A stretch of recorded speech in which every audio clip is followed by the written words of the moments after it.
Hello everyone, welcome to our YouTube channel Shiksha Alliance. Today we are going to start our daily current affairs session in which we will cover important news from several newspaper, PIB and various government sources.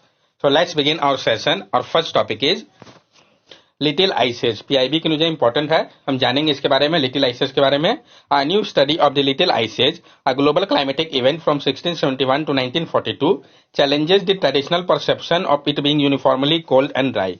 एक जो नया study किया गया है little ices को लेके, जो कि आपका एक ग्लोबल क्लाइमेटिक इवेंट है 1671 से 1942 का, ये चैलेंज कर रहा है जो ट्रेडिशनल परसेप्शन था उसको कि वो यूनिफॉर्मली कोल्ड और ड्राई था, उसको चैलेंज कर रहा है। ये जो स्टडी है इसको रिकंस्ट्रक्ट किया गया है क्लाइमेट हिस्ट्री जो है वेस्टर्न घाट का भारत में 1219 टू 1942 के समय में उपयोग करके पोलन बेस्ड वेजिटेशन डाटा का। की फाइंडिंग क्या मिला है? The finding suggests that little ice age was not uniformly cold and dry, but instead had significant variation in rainfall pattern.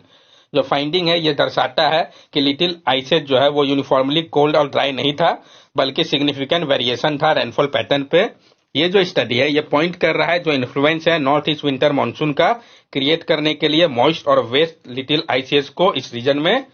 ये जो रिसर्च है ये हाईलाइट कर रहा है जो इम्पैक्ट है फैक्टर जैसे कि northward movement, internal tropical convergence zone ITCZ का, positive temperature anomalies, increase sunspot number और high solar activity on climate changes during little ices. ये इसको हाईलाइट कर रहा है। This information can aid in developing paleo climatic model for future climatic prediction and policy planning, helping to understand the Indian summer monsoon and its variability during the Holocene.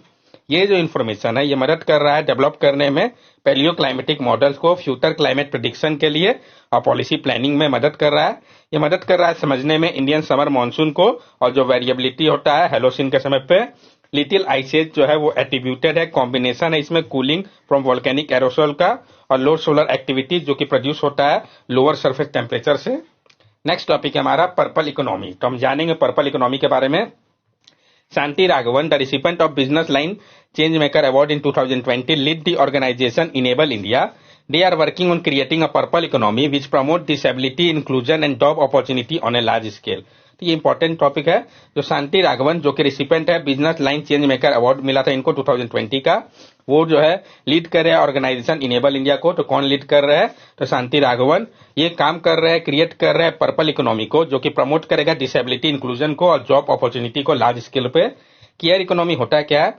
ये refer करता है economic activity को जो कि related होता है, वो provide करता है केयर और सपोर्ट सर्विस को, often health care, child care, elderly care और दूसरे एरिया में, जिसका मकसद हो इंप्रूव करना पीपल के वेलबींग को। ये इनकम्पास करता है दोनों ही पेड और अनपेड केयर वर्क को और ये काफी ज्यादा इंपॉर्टेंट एस्पेक्ट है सोशल और इकोनॉमिक डेवलपमेंट के लिए। पर्पल इकोनॉमी क्या है? The purple economy is an economic order that focus on sustainability of caring labour. It is an alternative vision that complement the green economy. जो purple economy है ये आपका economic order है जो कि फोकस करता है सस्टेनेबिलिटी को लेकर केयरिंग लेबर का। ये आपका एक अल्टरनेटिव विजन है जो कि कंप्लीमेंट कर रहा है ग्रीन इकोनॉमी को। पर्पल इकोनॉमी का मकसद है organise this system around the sustainability of caring labour, कि ऑर्गेनाइज किया जाए सिस्टम को सस्टेनेबिलिटी ऑफ केयरिंग लेबर की ओर। Address the inequality created by the disproportionate reliance on women unpaid and underpaid labour. Address करना है जो इनइक्वालिटी क्रिएट हुआ है डिस्प्रोपोर्शनेट रिलायंस के कारण, वुमेन अनपेड और अंडरपेड लेबर के कारण। कंट्रीब्यूट करना है सस्टेनेबल डेवलपमेंट में, प्रमोट करना है कल्चरल पोटेंशियल को गुड्स एंड सर्विसेज के लिए। कंट्रीब्यूट करना है रिचर और मोर डाइवर्स कल्चर इन्वायरमेंट के ऊपर। Example of purple economy include digital, tourism, luxury good and housing. क्या एग्जाम्पल है पर्पल इकोनॉमी का? तो जैसे कि आपका digital, tourism, luxury good, housing हो गया। यहाँ पे आप देख सकते हैं purple economy, education, health care, women empowerment, supporting the disable and elderly and communication. यही आपका पर्पल इकोनॉमी के अंदर है। नेक्स्ट टॉपिक है हमारा DTA, double taxation avoidance agreement. तो हम जानेंगे इसके बारे में, ये क्यों न्यूज में आया, क्या प्रभाव पड़ेगा, सब कुछ समझेंगे। Supreme Court of India had ruled that a double taxation avoidance agreement cannot be enforced unless it is notified under Section 90 of the Income Tax Act. Supreme court of India ने rule किया है कि जो double taxation avoidance agreement है ये enforce नहीं होगा जब तक कि इसको नोटिफाई नहीं किया जाता है सेक्शन 90 के अंतर्गत इनकम टैक्स एक्ट के। ये जो डिसीजन है इसका सिग्निफिकेंट इम्प्लीकेशन पड़ेगा मल्टीनेशनल कॉर्पोरेशन के ऊपर जो स्विट्जरलैंड, नेदरलैंड, फ्रांस और अदर कंट्री के है। इम्प्लीकेशन की अगर हम बात करें, the decision may lead to additional tax revenue for the Indian government but could potentially strain relation with tax treaty partner. ये जो डिसीजन है इसके कारण एडिशनल टैक्स रेवेन्यू ज्यादा जनरेट होगा इंडियन गवर्नमेंट के लिए, लेकिन ये पोटेंशियली स्ट्रेन करेगा जो रिलेशन है टैक्स ट्रीटी पार्टनर के साथ। The ruling revolved around the interpretation of the most favored nation clause contained in various Indian treaty with countries that are member of Organization for Economic Cooperation and Development। ये जो ruling है ये revolve कर रहा है जो interpretation है आपका मोस्ट फेवर नेशन क्लॉज का, जो कि कंटेन करता है वेरियस इंडियन ट्रीटीज पे कंट्रीज के साथ जहां जो मेंबर है आपके organisation for economic cooperation and development OECD के। This clause allow for concession in tax rate on dividend, interest, royalty और fees for technical services similar to concession given to other OECD country. और ये जो clause है ये allow करता है concession को टैक्स रेट के ऊपर डिविडेंड, इंटरेस्ट, रॉयल्टी या जो फीस होता है टेक्निकल सर्विसेज जैसे कि सिमिलर कंसेशन जो दिया जाता है दूसरे ओईसीडी कंट्री को, उसी प्रकार से।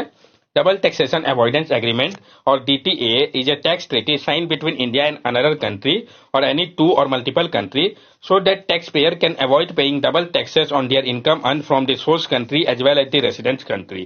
जो डबल टैक्सेशन अवॉइडेंस एग्रीमेंट है जिसको कि हम शॉर्टली डीटीए भी कहते हैं, ये आपका एक टैक्स ट्रीटी है जिसको साइन किया जाता है इंडिया या दूसरे कंट्री के साथ, जिसमें एक से अधिक कंट्रीज पार्टनर होते हैं, ताकि जो टैक्स पेयर है वो अवॉइड करे, उनको डबल टैक्स ना पे करना पड़े उनके इनकम के ऊपर जो कि वो अर्न कर रहे हो सोर्स कंट्री और साथ साथ रेसिडेंस कंट्री पे। नेक्स्ट टॉपिक है हमारा RRTS, regional rapid transit system. तो जानेंगे हम रीजनल रैपिड ट्रांजिट सिस्टम के बारे में। पहले भी इस टॉपिक को हम लोगों ने कंसीडर कर रखा है। Recently, the Prime Minister inaugurated the first leg of the Regional Rapid Transit System, India's first dedicated mass rapid transit system for regional connectivity, called NaMo Bharat train. अभी हाल ही में प्राइम मिनिस्टर ने इनोग्रेट किया है जो पहला फेज था आपका रीजनल रैपिड ट्रांजिट सिस्टम का। ये इंडिया का पहला dedicated mass rapid transit system है रीजनल कनेक्टिविटी के लिए, जिसको कहा गया है नमो Bharat train. RRTS is designed to operate at a speed of up to 180 km per hour and is expected to reduce the travel time between Delhi and Meerut to less than an hour। जो RRTS है regional rapid transit system, इसको design किया गया है कि ये operate कर सकता है, जो स्पीड होगा आपका इसका up to 180 kilometre per hour का होगा, और ये एक्सपेक्ट किया जा रहा है कि ये रिड्यूस कर देगा ट्रेवल टाइम को दिल्ली से मीरठ तक के लिए less than hour. RRTS Regional Rapid Transit System is a new rail-based semi-high-speed, high-frequency commuter transit system with a design speed of 180 km per hour for better connectivity। जो आपका RRTS है ये आपका new rail based semi high speed high frequency commuter transit system है, जिसको design किया गया है। इसका स्पीड जो है वो 180 किलोमीटर पर आवर का होगा बेटर कनेक्टिविटी के लिए। की फीचर्स इसका क्या है, ये जो RRTS है ये आपका एक इंटीग्रेटेड मास ट्रांजिट नेटवर्क है जिसका मकसद है प्रमोट करना बैलेंस और सस्टेनेबल अर्बन डेवलपमेंट को नेशनल कैपिटल रीजन के लिए। इंप्लीमेंटिंग अथॉरिटी की अगर हम बात करें तो national capital region transport corporation joint venture है central government, state government of Delhi, Haryana, Rajasthan और उत्तर प्रदेश के बीच में, जो कि रिस्पॉन्सिबल होंगे इंप्लीमेंट करने के लिए RRTS प्रोजेक्ट को अक्रॉस NCR के लिए। नेक्स्ट टॉपिक है हमारा कस्तूरी कॉटन भारत। PIB के लिए इंपॉर्टेंट टॉपिक है, जानेंगे हम कस्तूरी कॉटन भारत के बारे में। Union minister of textile and commerce and industry, consumer affair and food and public distribution launch the website for Kasturi cotton Bharat. तो किस मिनिस्ट्री ने लॉन्च किया इंपॉर्टेंट हो जाता है, तो जो union minister of textile, commerce and industry, consumer affairs and food and public distribution है, इन सब ने मिलकर लॉन्च किया है जो वेबसाइट है कस्तूरी कॉटन भारत का। ये जो इनिशिएटिव है इसको सपोर्ट किया जा रहा है ministry of textile, cotton corporation of India, trade body और जो इंडस्ट्री उनके द्वारा। इसका मकसद है इनहेंस करना कम्पिटिटिवनेस को इंडिया के कॉटन इंडस्ट्री के लिए ग्लोबल मार्केट में। It focus on self regulation for branding, traceability and certification of Indian cotton. ये फोकस कर रहा है सेल्फ रेगुलेशन के ऊपर, ब्रांडिंग के लिए, ट्रेसेबिलिटी के लिए और सर्टिफिकेशन के लिए इंडियन कॉटन का। जो वेबसाइट है आपका वो सर्व कर रहा है एक डिजिटल प्लेटफॉर्म के रूप में, जो कि इन्फॉर्मेशन और अपडेट को प्रोवाइड करेगा, एक्सप्लेन करेगा रजिस्ट्रेशन प्रोसेस को जीनर्स के लिए और प्रोड्यूस करेगा कस्तूरी कॉटन भारत ब्रांड को। ये जो ब्रांड है ये रिप्रेजेंट करेंगे whiteness, softness, purity, lustre and Indianness को। इंश्योर किया जाएगा traceability, QR based certification technology और ब्लॉकचेन बेस्ड सॉफ्टवेयर प्लेटफॉर्म को, जिसका उपयोग किया जाएगा अक्रॉस सप्लाई चेन के लिए। नेक्स्ट टॉपिक हमारा प्रोजेक्ट उद्भव। तो हम जानेंगे प्रोजेक्ट उद्भव के बारे में।